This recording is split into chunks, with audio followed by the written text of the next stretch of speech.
this is in the front of Newgrange. Unfortunately, if anyone's been to Ireland, they archaeologically excavated the site called Newgrange, and then they decided that maybe it would look nicer, sort of in a 1950s way, to redo all the crystalline structure differently than what was originally there.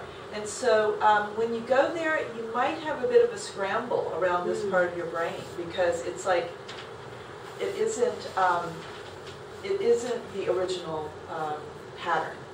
But you still can go in, and you can go into this tunnel or cave, I guess you would say, and you can see that at winter solstice sunrise, the sun could shine through that tunnel and illuminate the back of that. They often call them passage graves, but they're not graves. They're illuminating the very back of the cave there. And so it happened only one day? It can happen a little bit ahead and a little behind, but it's just like one day. Like, we could do it ourselves, say at Central Park. You know, we could create like a little Adobe kind of thing, and we could figure out the angle of the sun when it was going to hit the back of the Adobe cave at a precise moment. And of course it could be any precise moment, but they chose when the sun was at the winter solstice.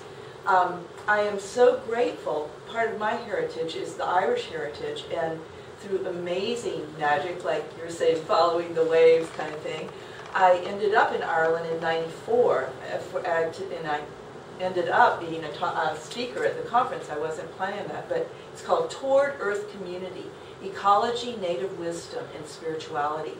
But then I could go out into the countryside later, and they have all these, like what they're calling passage graves. So even for equinox, they have other places where the sun is going straight back, and they have these amazing petroglyphs in that particular cave that get illuminated just like one day. There's a book called Stars in the Stones, and this person tracked it. A lot of people didn't even know that this ignition was happening every year. And only later did people realize that the level of wisdom that was going on, this is like 5,000 years ago, that these aspects were being acknowledged and crafted as part of their culture.